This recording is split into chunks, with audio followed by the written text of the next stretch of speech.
We were 3 months separated. She would say things like she loves me, but she's not in love with me. I was a train wreck. Seriously, just felt miserable all the time. I found her with her affair partner at the time. It honestly just made my depression a lot worse. Everything that I was doing nothing but just pushing her away. I just thought that it was pretty much just completely over. You had tried another program. What made you think this is the right thing for me? So honestly, it was the testimonies like what we're doing now. You just got to be coachable. Right now, marriage is under attack on all 7 continents where I have clients. Please do me a favor. Help me support marriage restoration or long-term relationship restoration, especially when children are involved, by right now subscribing to this channel. And for you, press the little bell icon so that as I record new content, YouTube won't suppress that and you won't miss it. Do that right now for me. Please do that. If you're new to the channel, my name is Griffin, and I help men restore their marriages or their long-term relationships when their wife or their lover has no interest in restoring the marriage or the relationship. Today, I have an amazing guest, and I can't wait for you to hear his journey from the 0 state that he was whenever we met him to his version of the hero state today. Michael, welcome to the program. Thank you. So glad to be here. Very, very much our pleasure as well. So I just want to jump right in here. Where were you at in your relationship and also maybe in your life up here and here? Wow. Well, it was very tragic. In my relationship, we'll start with that. With my wife, when you met me, we were 3 months separated. So fairly newly separated. However, there were a lot of things that was going on in that time frame. I recently found out that she was doing some things that was unpleasing to me. However, Right. learning about it, was just a symptom of the marriage. So emotionally, I was all over the place, which is probably why she was all over the place as well. Because I was Right. just a train wreck. Seriously, just felt miserable all the time. It was sometimes I didn't want to get up out of bed and just at all, and obviously now that's not the right way to go about things. Were you dealing with depression? I was dealing with a whole bunch of depression, a whole bunch of anxiety.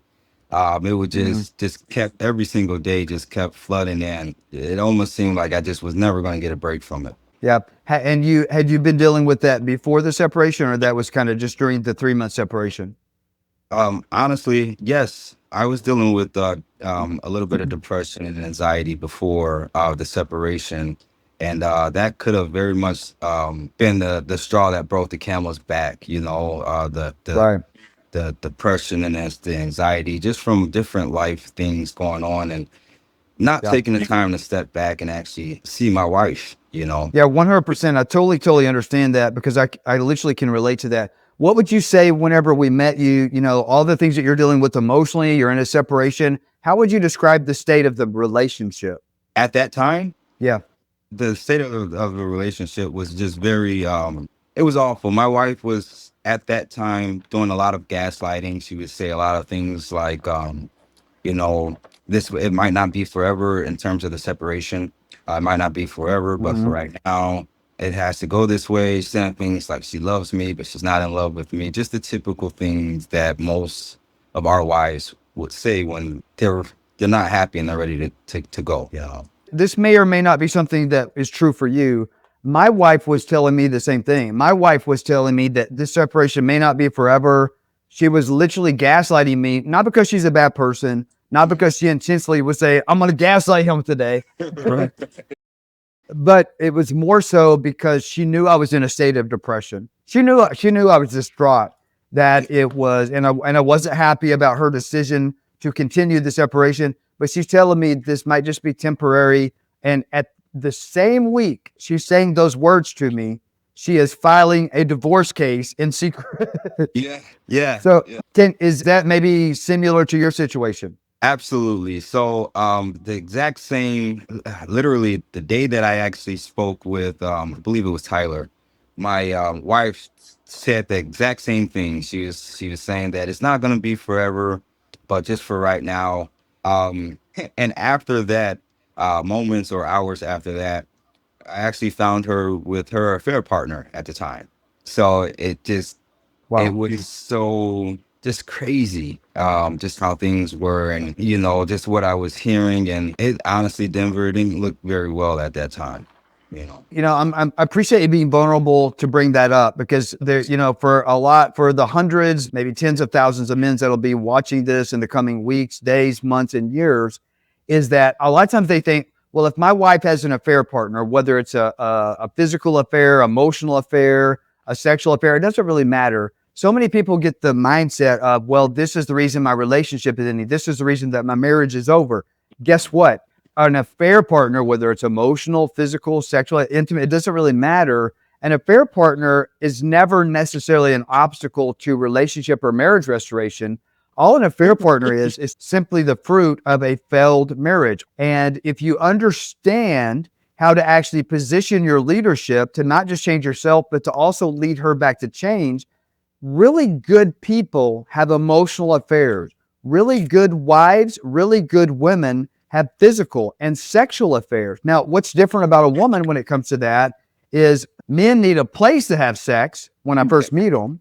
Women need a reason. And so why do I bring that up? Anybody right now that your wife or your lover or the mother of your child, if you found out that she's having an affair, emotional, physical, sexual, it doesn't really matter. Don't listen to your friends telling you to let her go. Don't listen to your friends saying once a cheater, always a cheater. Listen to what we're telling you here. Step up and take ownership of your leadership and realize that an affair partner almost always is because you had a lack of leadership that contributed to 70% of the men in the DivorceStoppers program find out either before or during the 7-week transformation process that their wife has an affair partner. Now that's that find out. If 70% find out, what do you think the percentage is that it's actually happening? So it's probably closer in the 90s. So the reason that I bring this up is for the following reasons. If that's where you're at and you've given up hope and you have some morons, some idiots that are giving you advice, because of this, you need to let her go. Here's what you're dealing with. You're dealing with somebody else that was in a failed relationship, most likely, or their parents were in a failed relationship. They experienced pain. They didn't know what to do to fix that. So they gave up, and now they're giving you the advice. So let me paraphrase that just to make sure, in case there's anybody else out there that didn't get what I just said. Do not listen to some idiot that was on a ship that was going down, that drowned. You want to listen to the survivors, the ones that knew how to live.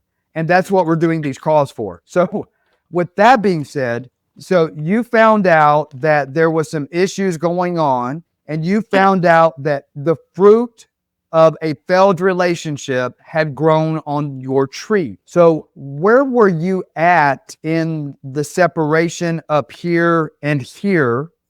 And where was she at in the process of maybe pursuing divorce, if she had mentioned that whenever we met you? Okay. So at the time when I found everything out with the affair partner, it honestly just made my depression a lot worse. It made my anxiety like shoot through the roof. At that time, I honestly just thought that it was pretty much just completely over. It was so bad. And honestly, I don't want to say it's difficult to remember that, but just because we're just in such a great place now, and I'm in such a great place now, Lee, and but it seemed like it was hopeless. My wife, she hadn't brought up divorce, but it was full separation. Like she was out of the house. She was, at first we were doing in-house separation, and then she decided to leave and go to her sister's house. And so it just seemed like everything that I was doing, even when I joined my first program, everything that I was doing, it just seemed like it was doing nothing but just pushing her away. Yeah, pushing her away. Makes sense, because that's what's normal. So you guys did in-house separation, and then your physically separation, and now she has a boyfriend. So for her, in her mind, is it safe to say that in her leadership was saying, game over, I'm done with him? Yes. Okay, so you guys are physically separated. She has an affair partner. She found a boyfriend. She's ready to move on. Basically, for all intents and purposes, up here and here, she's done. And you're sitting home depressed because you don't really know what to do. However, before you met us, you mentioned earlier that you had tried another program. So tell Um, us about what was working in that program, what the program was, what wasn't working. okay, yeah, absolutely. So what was working for that program? It had me dive deep into myself, and see, start to change little things about myself, start to become more of a man of my word, things like that. However, it didn't necessarily teach me how to interact with my wife. It Right. just taught me how to do a lot of like the soul searching and everything like that. But it didn't really teach me how to make my wife feel, like she's been seen and valued and understood. I didn't know how to do that at all. What was that program and how long were you in it? So that program was actually Authentic Men, and I was Mhm. in that program for, I want to say, for about 4 months before I saw your program, and was like, I'm gonna get on Right. board with Denver. Again, it taught me how to put down my boyish ways, tendencies, and Yeah. pick up more of the men tendencies and everything like that. But Right. again, it didn't really teach me how to just be with my wife, interact with my wife, have fun with my wife again. So for you personally, what was missing from that program, if I were to say specifically what was missing from the program, you're kind of already describing for you what was missing from the program was it was teaching you how to make changes yourself. But am Mhm. I correct in paraphrasing for you in your situation and your circumstances? It wasn't teaching you how to build intimacy through communication, which would also lead her to change. That's correct. I'm a very hands-on person, and I need to be able to put what I know into action. And I wasn't able to do that. I was just doing things for myself and not really Mhm. for the marriage. Right, I understand with that. So, were you still depressed when we met you? If you'd been in that for 4 months, were you still struggling with depression when we met you? Absolutely, absolutely. Really? Yeah, I was still very much depressed. I was still anxiety shooting through the roof because remember when I met you, that's when I found my wife with her affair partner. So it just Mhm. magnified things. Yeah, that totally makes sense. And of course, I can understand the depression if you're trying something for 4 months with the intentions of doing it to restore the marriage, but you're not. I mean, did you see any progress when you were going through that other program and the marriage restoration, or no? Or did things get worse? They stayed the same? What was the results of that? So I saw improvements in myself, um, but not in my marriage. It definitely seemed like things were getting worse, almost getting more upset that I was taking the steps and trying to better myself. I don't know if that makes any sense at all, but Well, it, that's it does. It really does. And let me explain.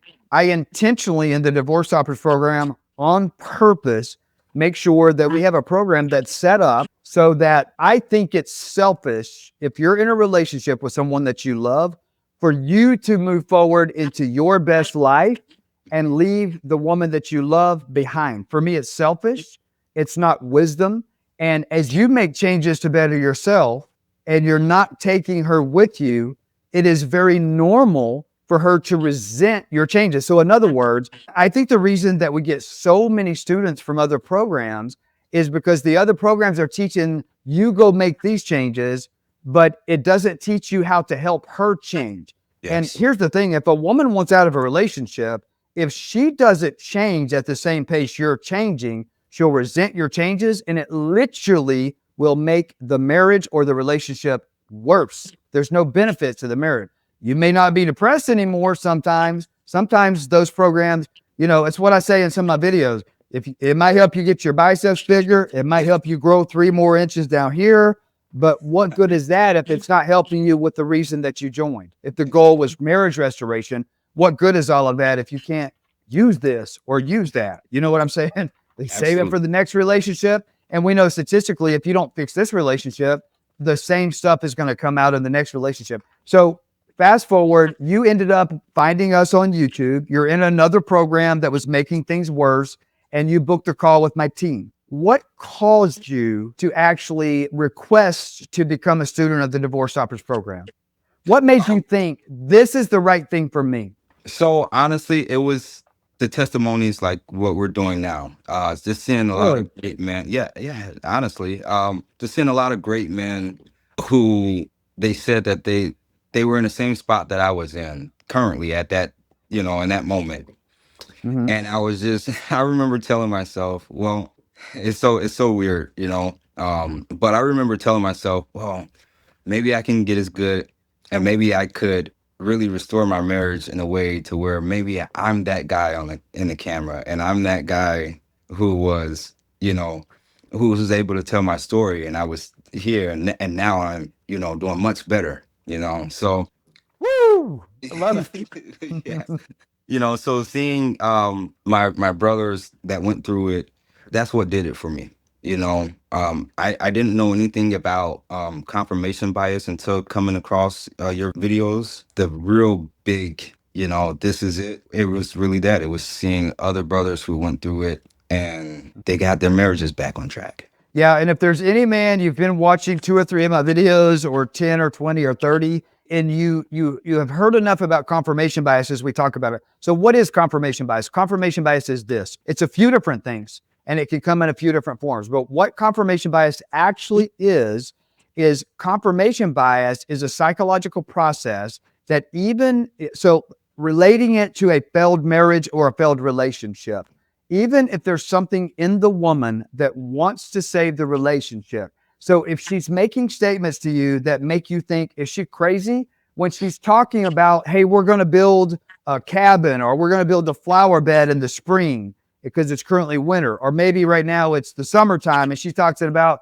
we're going to go snow skiing, or we're going to go Disney World for Christmas. Okay, so she's doing that one day, talking about a future. And then the next day she's talking about, now, this doesn't mean we're staying together as husband and wife. And you're like, what? We're back and forth, because that is describing one of the very side effects of confirmation bias. Confirmation bias, in a way, it ties to borderline personality disorder, and a lot of times it's directly tied to post-traumatic stress disorder. And in the program that I teach men to walk in their new leadership, a lot of times you can lead a woman out of those disorders. Why? Because a mental disorder is just that. It's a disorder. And it can be solved just like that if the trauma or the relationship struggles go away. It can alleviate that stress, and that just goes away. She don't need count. I have seen over and over and over a wife of one of my students in counseling for PTSD from past sexual abuse, emotional abuse, and even the counselors is enrolling her that you can never have a great marriage with this man again because he is exaggerating your PTSD, which is true because he's not one of my students. If he's one of my students, he has helped, instead of exaggerating, he is putting calamine lotion on that and helping her get past that. So how do we do that? Well, confirmation bias, though, could be something that she experienced as a childhood trauma. And now she has bias against whoever caused that trauma, and it's being projected on you. It could come from a past negative relationship, a past marriage, and that confirmation bias is projected on you. And it could have 100% come from the relationship you currently have with your soulmate, your lover, your wife, the mother of your children. It could be caused entirely by you and your lack of leadership. Here's the good news, though. It can completely be fixed, and it's easy to fix it. But what is confirmation bias? Confirmation bias is simply negative bias against an individual or a relationship that has ran psychologically so long that through neuroplasticity, we can see the negative thoughts about the individual or the relationship on an MRI, meaning it has become biological. Here's the good news. If your wife has confirmation bias against you and or your marriage, you will end up in game over. She will end up with another man if confirmation bias is not dealt with. The good news is part of what we do in the DivorceStoppers program. And I say part of it because there's so much more that we do, but you've got to get rid of the confirmation bias. Confirmation bias is not just something that we talk about. It's not just psychological. It's also biological. What I mean by that is we teach you how to lead her out of that. And watching YouTube videos is good information. If you're watching this video today and your girlfriend, your lover, your fiance, your wife, the mother of your children, if you guys are in a rough patch, this video can really help you turn that around. If she has confirmation bias, she's going to end up with another man because you're running out of time. And so you got to put time on your side. And if that's where you're at, you will never lead her back into a healthy relationship with you without transformation. And that only happens on the inside because it takes a framework of doing everything correct for the amount of time that it takes her thought patterns to change her brain biologically, which is 7 weeks. YouTube is like a puzzle. We can't piece it all together the right way. And why not? Because sometimes you get stuck and we skip steps because she's a human and you're a human, and you need life coaching sometimes to help you do that. So you joined the program because you started to find out about confirmation bias. You're seeing the signs that confirmation bias exists in your relationship, and you knew that information is not enough. The other program that you joined, the transformation was not addressing the root of your issue, which was the projected confirmation bias, or maybe just confirmation bias that was caused in the relationship. And she was resenting your changes. You're a new student in the program. You're in your first week, 2 weeks, 3 weeks. What surprised you the most about the program once you got started? A lot of you thinking, well, I've got to become the best version of myself if I want my marriage restored. I've got to go change. I've got to go do everything differently. All the stuff that she told me of the reason she wants out of the marriage, I've got to go change those things. If you've already done all of that, but it hasn't worked, put that in the comments if that's you. Have you become the man that she said she's always wanted, but it's not enough? Maybe you were an alcoholic. Maybe you were a controlling narcissist. Maybe you were a psychopath. Maybe you were verbally abusive. Maybe you weren't intimate with her. Maybe you didn't value her opinion. But now all of a sudden, you do all of those things, but it still hasn't worked. Here's the question. Put in the comments if you have realized that that's not enough. You changing is a beautiful thing, and that's probably a requirement. Yeah. But it's not going to be enough to save the marriage if she has confirmation bias. Yeah. You've got to lead her to change. You're a new student in the program. You're in your first week, 2 weeks, 3 weeks. What surprised you the most about the program once you got started? Okay, so once I got started, it was honestly the very first few steps, and that was just learning how to communicate in a playful way with my wife, using emojis and everything like that. And I could remember it was like the first day I started using emojis, and I might have been using a little bit too many, but it's okay. She's like, "What's up with all of these emojis?" And I tell her, I'm like, a picture's worth 1,000 words. And she's just like, okay. And shoot, we're talking, that was, not too long ago. That was about like just a few months ago. And now she's using emojis every time we talk. She's using emojis. She's using and it's just like, I like to see it, in our conversations. Yeah, because it's the reason it's called emojis is because it's you're conveying emotions to each other. And when you convey emotions to each other, you're building intimacy, which is connection. And what's the Latin derivative of the word is into me see, or we can even say it like this, into me see, which is in the heart. But, I would venture to say that it was probably more than just your emojis, because in the first steps in the program, step 1.1, 1.2, the hidden step 1.3 and 1.4 that we talk about sometimes if that's needed, that emojis is good. The 3-line rule is good because you're communicating in the masculine, which positions you to be the 20-pound bottle of Valium that can't be phased. It positions you to be safe in your communication instead of you being the pressure cooker that used to put pressure on her, because whenever you put pressure on something, it's got to do something to let off the steam.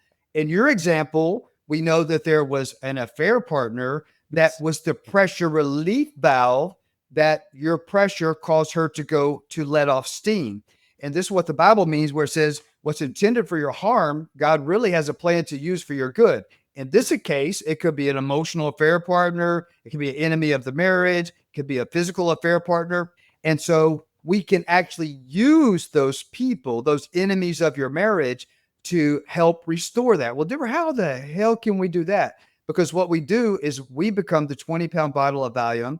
And yes, we use emojis, but we also have a transformation here, which transforms us here. Literally a transforming by the renewing of our mind. And when you change these two places and you start to see your wife through new eyes, and you start to understand how to see yourself, the reflection of yourself through her eyes, it changes these two things. And when you change these two things, as you're learning how to communicate different in a real way, not just by Denver or the program giving you things to say, but by understanding what you should say, what you've always missed, maybe your whole life. The Bible says there's power of life and death in the tongue. When you change these two things in building intimacy, it shows you how to speak life into your marriage. And of course, that's going to come out via text message with some emojis because you can't really convey what you're trying to say without that, right? So it's not just the emojis, it's the words.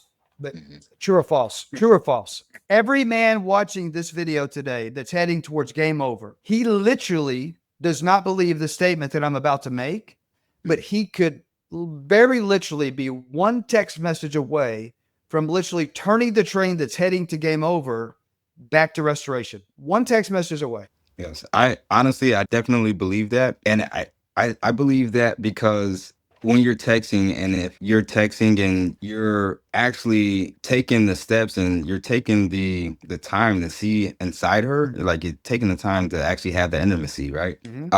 And she's coming up with you with all types of problems, and you're just like, okay, babe, and you take the time to see her, you see those problems, and then you write it out. It's just such a beautiful thing. It almost like calms her down. And it's like I could put my burdens on him and he'll take it, and he'll like make it so that it's not so bad, for her, you know. Um, Yes. it's been a couple of times where my wife has reached out. It's very distraught, and all she really needed in that moment was just for me to see and understand and hear her and see where she was coming from. My wife, she was sending these paragraphs, and sometimes I would have to tell her, this is really interesting. I want to know more about it. Call me, or I'll give you a call in a little bit. Really taking that initiative. Like, I want to hear more about it. For example, I'm a union truck driver, so I can't really text on my phone all the time. She would, and this is recent, she would message me and she'll have all of this exciting things to say about her new job and everything like that. And I just, wow, babe, that's amazing. I can't wait to hear more about it, and just doing that, just showing that emotion that, through text, it really helps them understand that we do care about them. We absolutely care about them. We absolutely see and value them. What's so beautiful about what you're saying is this. I truly know for a fact that before you were one of the students of the DivorceStoppers program, that you truly cared about your wife. The only thing that helped, the only thing that changed though, was I believe that we gave you different eyes. I believe that we gave you different ears, which also transformed your mouth or your fingers via text message, Yes. which caused her to feel heard, valued, and seen. True or false? That's very Would true. you would you say that as your wife started feeling seen, heard, and valued, that it also caused her to remove the scales from her eyes to see the real heart of the man that has been in front of her the whole time? Absolutely. Absolutely. I will say that. Because once I started to see and hear her,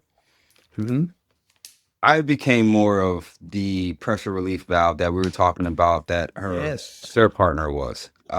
She wanted to come to me to vent, about her girlfriends or about, work and, everything in between. And I was just like, wow, this is amazing, because for a long time we hadn't had that communication. She didn't feel safe talking to me about a lot of things, so absolutely 10 out of 10. That's so true.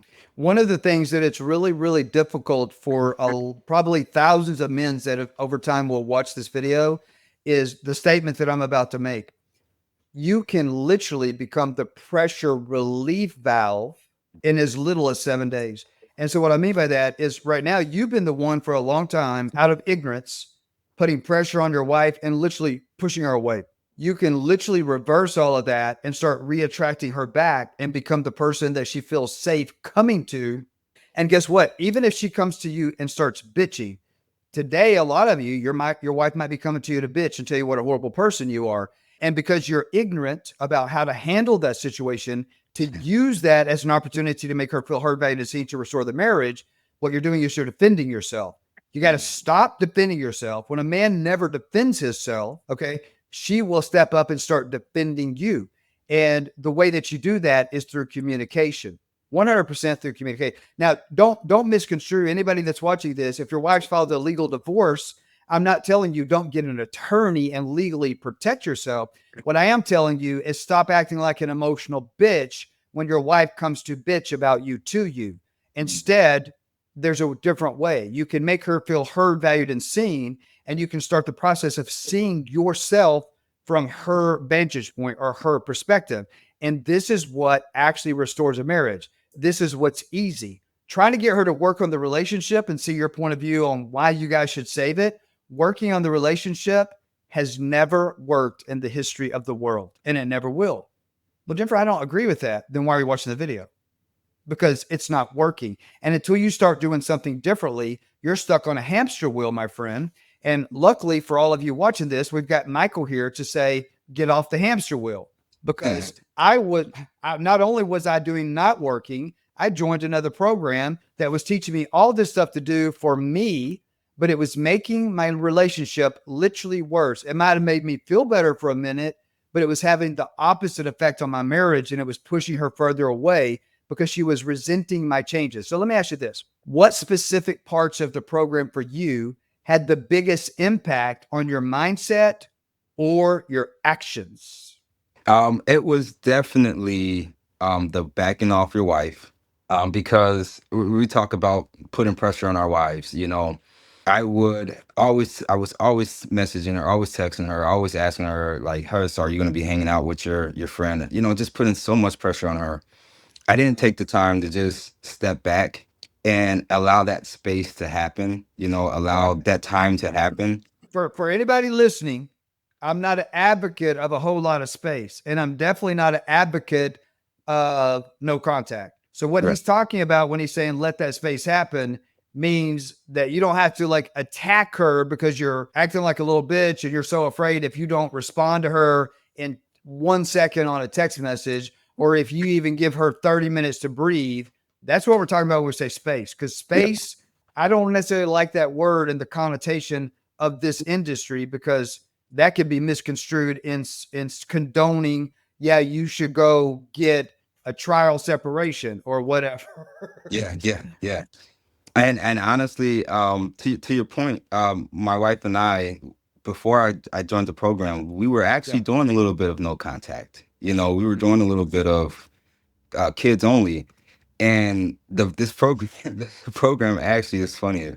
The program um, taught me how to take that interaction with the kids only and make it something bigger. Actually have a conversation with it. Actually, to be able to see a little bit more into her. It was almost like a door opening. Oh, we're gonna talk about the kids now. Okay, well, a little bit. I'm gonna be asking you how your day is and everything like that. So Yeah, I appreciate you sharing that, because there's a lot of men that have already made some mistakes and maybe even done some things that I would not recommend that they do. But what's done is done. And when you're already in that situation, we literally have a plan to use that, right? yeah, Because we expect that so many students are going to come into this that are in that situation, which is another reason we do the live coaching, because sometimes we'll go out of step. There's 14 steps to restoration. Sometimes we go to step 7, then we go to step 9, then we go back to step 2.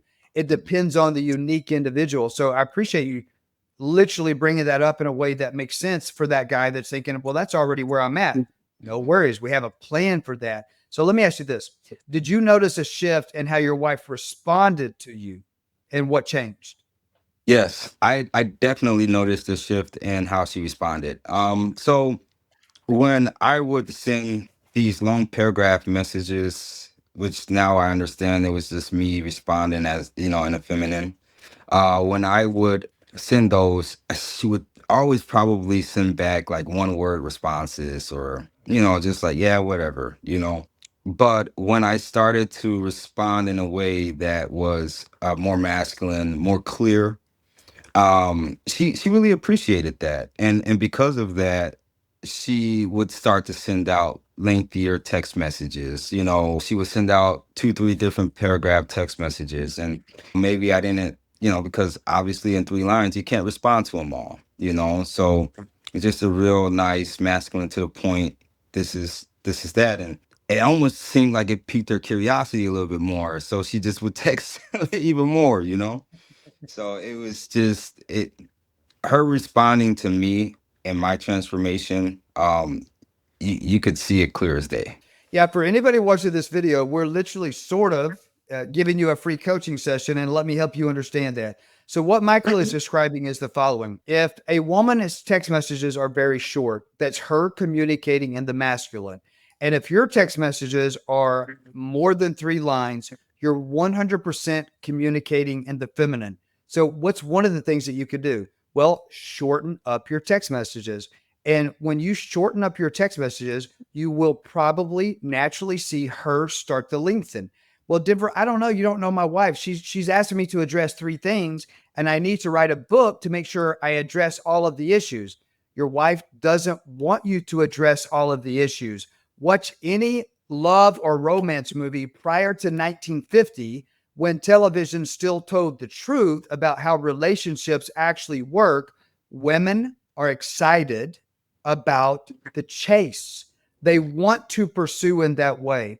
When they communicate with you in long form, that's feminine. And for any of you out there right now that you think your relationship is failing, if your wife or your girlfriend or your lover is still communicating in the long form, you're in a really, really easy place, easier than most, to restore that. If she's communicating in the short form, it's because you're communicating in the long or the feminine. The way that you restore a relationship is you have to have sexual polarity, but the sexual polarity needs to be the man in the masculine, which will cause her to feel emotionally safe to eventually, and I would go so far as to say very quickly, respond in the feminine. Now, she'll test you, but guess what? Even after the relationship is restored, my wife's a relationship coach, and because she's a woman, she is literally wired to even test me. Why? Because that reassures her that I'm still safe, that she's still in a safe place with somebody that's going to protect her. I have a lot of students that their wives are CEOs of major corporations, and there she obviously is going to run that business in the masculine. But when she comes home in her marriage, she wants to be in the feminine, but she's not going to feel comfortable or safe to be in her feminine unless you're walking in the masculine. How do you walk in the masculine? Here. And what comes out of here, where does this come from? What comes out of this? What's in here? Or we could say what's in here, because these two things are the same. And you can't fake it. You cannot fake it. The first 2 or 3 days of the program, you're testing the waters. You could say it's faking it.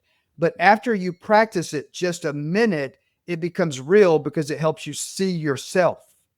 And when you understand how to see yourself in her reflection, you understand how to see her. And when you start seeing her, she feels seen.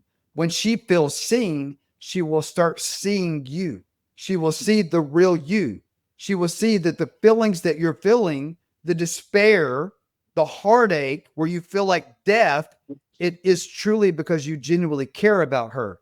Now, what we also do is take the way that you care about her from being selfish to truly making it about her. Because when I'm in depression in a failed relationship, I'm too close to my situation to see my situation. And the reality of it is my depression is stemming from me making it all about me. But we don't do that in a way that condemns you. We do that in a way that empowers you to step up and to step out of that, to take those first steps to restore the relationships. So let's fast forward. Compared to where you were, where was your relationship now compared to where it is today? What's the So differences? the differences are, my wife's chasing me. She actually, the funny thing is, she actually just the other day asked me to send her good morning text messages. That's what she wants to hear. And I'm like, okay. So she's doing more initiating, which is great.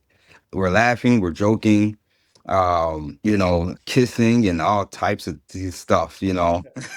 That sounds very positive, polite, Yeah. but especially playful. Very, very, very playful. Very playful. We tease each other a lot, which is great because this is something that we used to do when we first got together. When everything seemed so easy, and truth of the matter is it is easy. It's just when we're going through such times, we make it harder than what it actually really needs to be, you know. And so my relationship now is definitely more in a space to where we're just both just enjoying each other, you know, wholeheartedly. And now that I have the understanding and the fundamentals to really have that intimacy, and not just in the physical way, but just more in a way where I'm understanding when she's having a rough day. So she needs me to pick up a little bit more slack, you know. And I don't have to ask her to do it. I can see it. I can see her physiology. I can see her out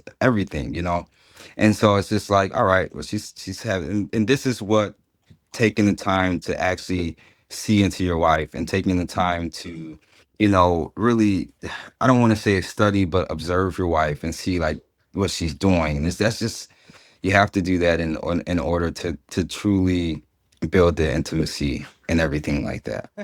I would say that it's okay to even use the word study. And I'll give you an example. I remember when I first met my wife, we weren't sure that you know what I'm saying? We weren't sure about the relationship. I remember literally, when I first met her, I wasn't ready to start getting serious and start dating again.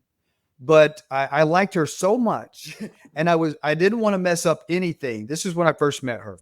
I would literally get to school to pick my kids up about 20 minutes early because I drove to pick my kids up. So I sat in the parent parking lot to wait on my kids to come out to the car. My wife, her son was in elementary at the school right beside it, and she lived right across the street from the school. I would get there 20 minutes early so I could watch her walk across the street to pick up her son because I like to watch her walk. And I would literally study her communication with her son and how she acted. Uh, and that helped me understand how to actually get her to like me, to want Yeah. to date me, and eventually marry me. So there's nothing wrong with the word study. I think studying somebody is a beautiful thing. A lot of what you're describing here is stuff that until I learned all of this myself, I literally didn't know how to not just see my wife, I didn't know how to see other people through the eyes that I now have. Yes. And what I mean by that is, from my experience of this, and I hear this from the majority of my students that go so far as to share this, is that the tools that are required to be implemented to actually restore a marriage, it does open up your eyes to see your wife. But it also, it's like, have you ever seen that movie with Bradley Cooper called Limitless? If you haven't watched that movie, you should go watch it because it's literally it's a movie about what we're doing in the Divorce Shoppers program. In that movie, he finds a drug dealer that gives him a pill called NZT, and he takes this pill, and then all of a sudden, he's already looking at the streets of New York and Manhattan. But when he takes this pill, the colors become more vivid, and people that before, as he's walking past them on the street, where it's invisible, now he sees every detail, and he finds the beauty in every interaction, and he sees a butterfly in the tree. And for me, that's what we're doing in this program, is we're teaching you how to find all of those intimate moments and to see the beauty and the things that you've missed, for lack of a better way, selfishly pursuing your calling to step into your anointing of something that you might have not ever even thought possible in your life. And that's not the goal of the program. That's the side effects of the medicine that we're giving you to help you restore your marriage. In other words, the way that we help you restore your marriage opens up your eye to having a much bigger vision for your life a lot of times than what you ever saw to begin with. And I think what's maybe even more beautiful about it is it should slowly start to do the same thing for your wife. And then if there's children involved, transfer a different legacy, deal a different set of cards to your children versus what you were dealt, what I was dealt, and what you were already dealing before we met you. So let me ask you this. How would you say that your role as a husband and a father has changed. Men, if your marriage is in a place where John and Annie's marriage was, where you are facing a divorce, it does not matter if she has a boyfriend. It does not matter if she has avoidant personality or attachment personality. It does not matter if you or her have childhood traumas that you're working through. It does not matter if there's an affair partner, whether that's emotional, physical, or sexual. If confirmation bias exists like it did in John and Annie's marriage, there's a way that you can take the first step today by joining my free Marriage U-Turn Masterclass, where I'm going to take you on the first step in dissolving your problem, which is confirmation bias. Confirmation bias is psychological, and with enough time, it becomes biological. But the good news is all of that can be reversed if you know how to do it. I'm going to help you do this in my free Marriage U-Turn Masterclass. My video editor is putting the QR code on the screen right now. You can scan that or visit my website to register for my free live Marriage U-Turn Masterclass at denvergriffin.com/masterclass. Visit that today to take the first step of changing your life. You have a need for speed. Put time on your side because time is probably running out. So let me ask you this. How would you say that your role as a husband and a father has changed? I'll talk about the father role. It's really funny because now, like when my children, if they're upset or they're throwing, fits or anything like that, I always hear them out. I'm like, all right, okay, I understand. I have a little daughter. She's just such a negotiator, is what I would call it. And I would say, okay, sweetheart, I understand. And then she'll be crying, she's upset. I'm like, oh, sweetie, remember, what we have to say when we're upset. And she'll say, I'm happy 3 times. Ooh, We're, I love we it. yeah, yeah, I still do. I still do that. yeah. Well, I mean, I got it from you. So I tell her, I say to both of my children, hey, if we're upset, we're gonna say I'm happy 3 times. So with that, I've noticed that my children, they have a lot more fun, when they're with me. They're laughing a lot more. You know, I don't want to say that they feel as if they can just get away with anything because that's not true, you Mhm. know. But they definitely feel as if something were to happen, we could talk to dad instead of not wanting to at all, just we're gonna keep it to ourselves.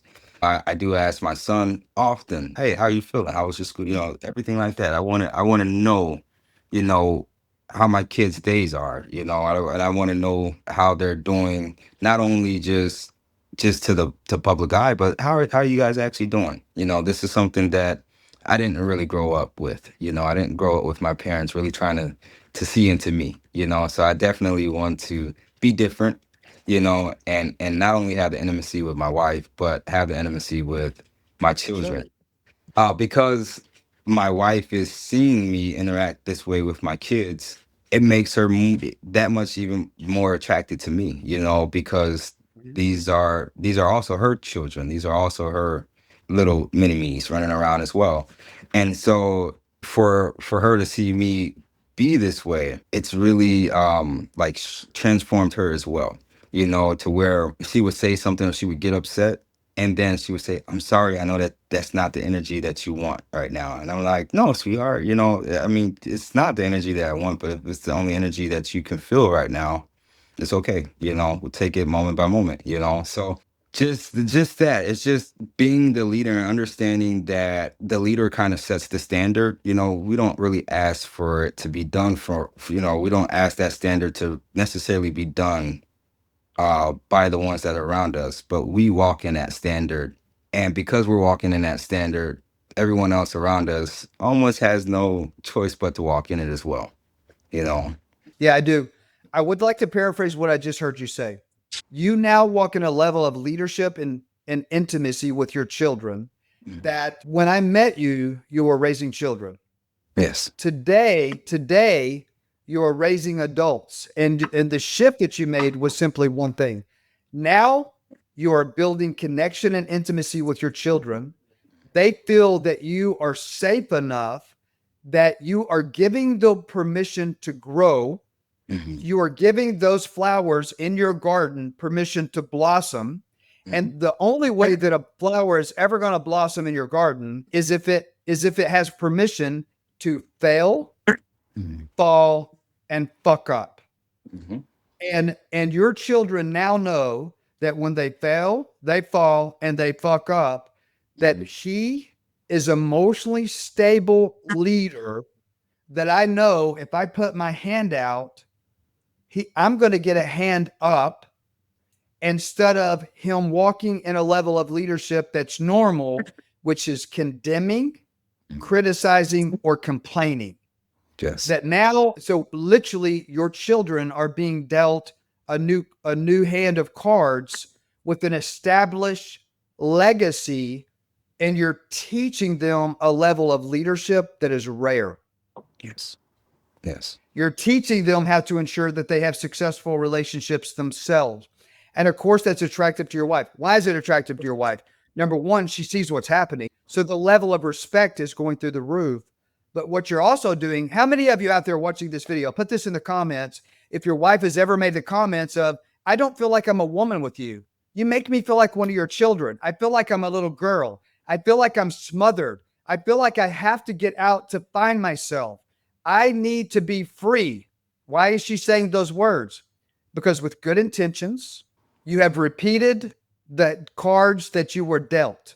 What do I mean by that? You have tried to come in and protect your wife from feeling bad or from making mistakes. She never had permission within the marriage to be an adult woman. Adults and children should have the authority and the permission to fail, fall, and fuck up.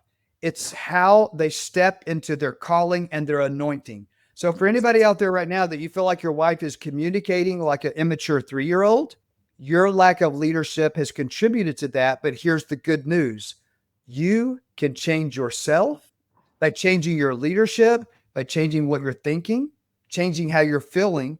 The lie that we've been sold since birth, well, you can't change how you're feeling. I've heard another marriage coach say that. We can't help how we're feeling. Bullshit. Who told you that lie? I remember who told me that lie. And it is a lie from the pit of hell. The Bible actually says, let no unwholesome talk come out of your mouth. Guess what? It was not talking about fuck you. It was talking about some idiot telling you you can't change how you feel. And if you repeat that, that is literally satanic, unwholesome talk. That's what it's talking about. And to that, I say, fuck it. Because my goal and my mission and my anointing is to counteract and dissolve evil. And this is the way that we do it through communication. Listen, whatever, what are you talking about? You get all spiritual on me. I sure am. Because the Bible says that you have the power of life and death in your tongue. Right now, if your marriage is dying, it's because you need to be transformed by the renewing of your mind so that you stop speaking death into the relationships that are important to you. How do you do that? You start speaking life. And if you don't know how to do that, and you've been sitting around asking God for help, maybe this is the boat that you've been praying to come in to save you. And so for anybody right now that your marriage is heading to game over, we have a free resource with limited seats this week called my free marriage U-turn masterclass. The website that you can go take the first step of turning that train around today is denvergriffin.com/masterclass. All right. So in closing, I want you to share anything else that's on your heart that I haven't already asked you about. If there's something else you want to share while you have the floor, you are speaking right now to hundreds and thousands of men who their whole life, the legacy of the way that they had hoped it would turn out, it is going to end. They are literally running out of time. Their wife is done. She doesn't see a path to reconciliation, nor does she want it. She's filed for a divorce, and she has a relationship, affair partner, or there is some severe enemies of the marriage, and it literally looks hopeless. But she's not remarried yet. That man that thinks that he might have a chance of fixing this on YouTube, or that he might wake up tomorrow and the bad dream, the nightmare he's living today, the worst thing he's ever went through in his life that he's going through right now, he thinks maybe I'll wake up tomorrow and just be over, because he doesn't know what the fuck to do. But his time is running out. What would you say to that gentleman, and why would you say it? Well, the one thing that I would say is that in any fight, you can change your position. So if you feel as if right now there's no hope, there's no way out of it, that's not true at all. Great brothers like yourself, Denver, and this program, they'll really teach you and show you that there's absolutely a way out. And then in our members only, the Facebook, our group, where we have my other brothers who are going through, some of the same things, just the camaraderie that's in our group, the the wins that we share. We just all support each other. We all support each other. We all help each other. We've all been there in some way, shape, or fashion. We've all been there. And so, like, and now I have brothers who are, we're all 1% men. I have brothers who, we talk on the side. We're awesome. How you Yeah. doing? Everything like that. And I think that it is imperative for any man to have that type of camaraderie and that type of support system, because without that, I do truly feel that, yeah, you're always gonna feel like you're in a state of helplessness, hopelessness. So I would just say, if you're on the edge, if you're thinking about doing it, don't wait. Don't be afraid to take that step. You have nothing to lose. As far as I'm concerned, you've already lost it. So why not give it a shot? Yeah, you literally have everything to gain, and you actually could take control in your own destiny. If you're somebody that's sitting there and you're praying for God to restore your marriage, the Bible even says faith without works is dead. Why would God show up and do it all? And if anybody else that's ever made this comment, which is just bullshit, I just give my marriage to God. Newsflash: God never built the return desk like Walmart has a return desk. God has not built a return desk for your Walmart. There is no return desk for your desk. So he doesn't want your marriage back. He gave it to you. That's even biblical. You need to level up and get out of your bullshit and do what needs to be done to take care. Now, I am a recipient of an instantaneous supernatural miracle that's medically documented. If anybody believes in angels and miracles and God, it's me, because I'm a recipient of an instantaneous miracle. But I will tell you this: I didn't even get that miracle until I stepped up in obedience to follow some instructions that he gave me. So here's what I mean. You mentioned some Facebook groups.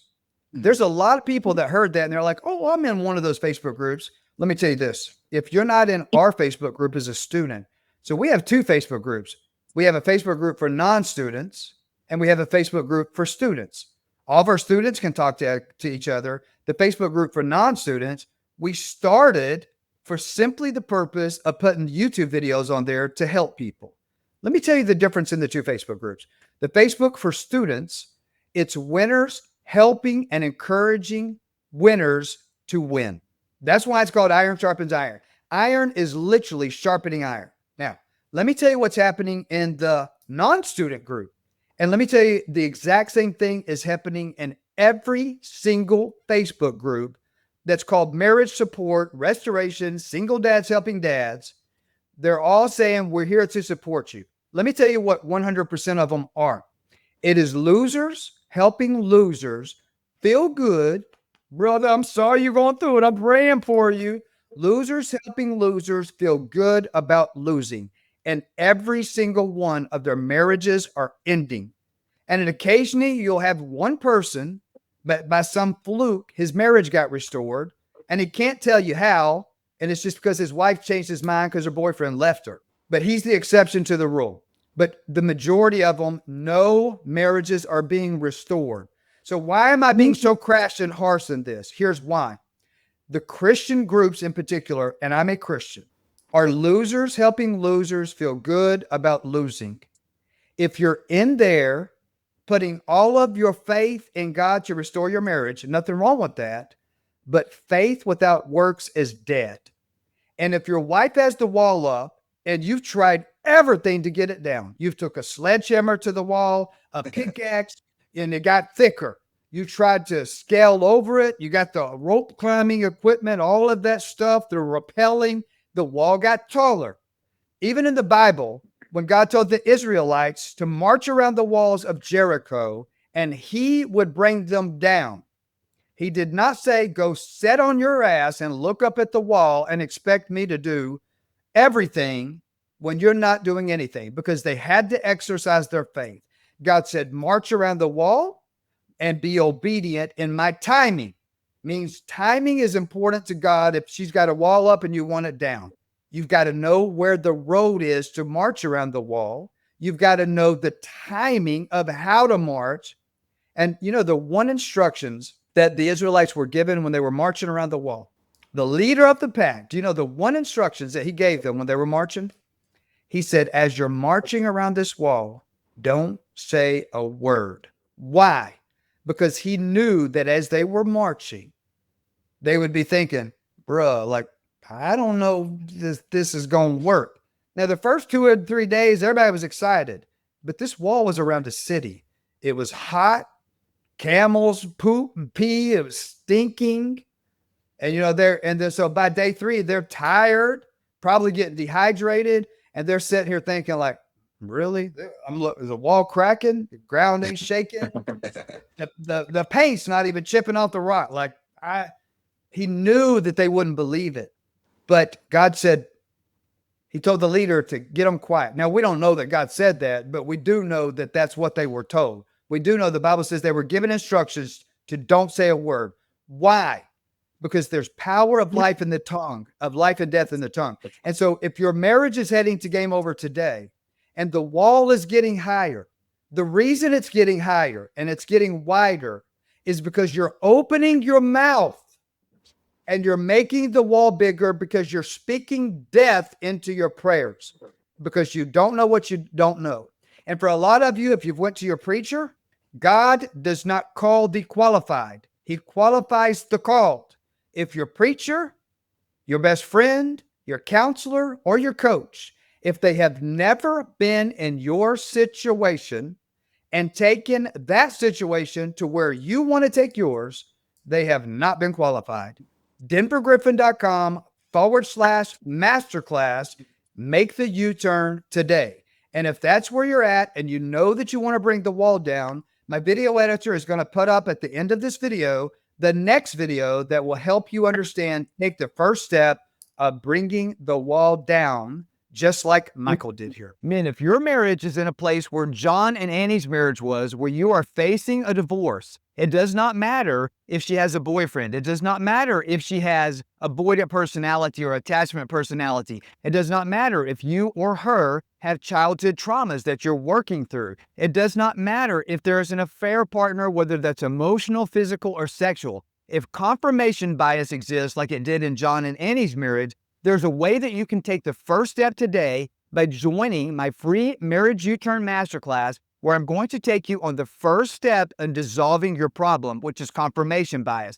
Confirmation bias is psychological, and with enough time, it becomes biological. But the good news is all of that can be reversed if you know how to do it. I'm going to help you do this in my free Marriage U-Turn Masterclass. My video editor is putting the QR code on the screen right now. You can scan that or visit my website to register for my free live Marriage U-Turn Masterclass at DenverGriffin.com/masterclass. Visit that today to take the first step of changing your life. You have a need for speed. Put time on your side because time is probably running out.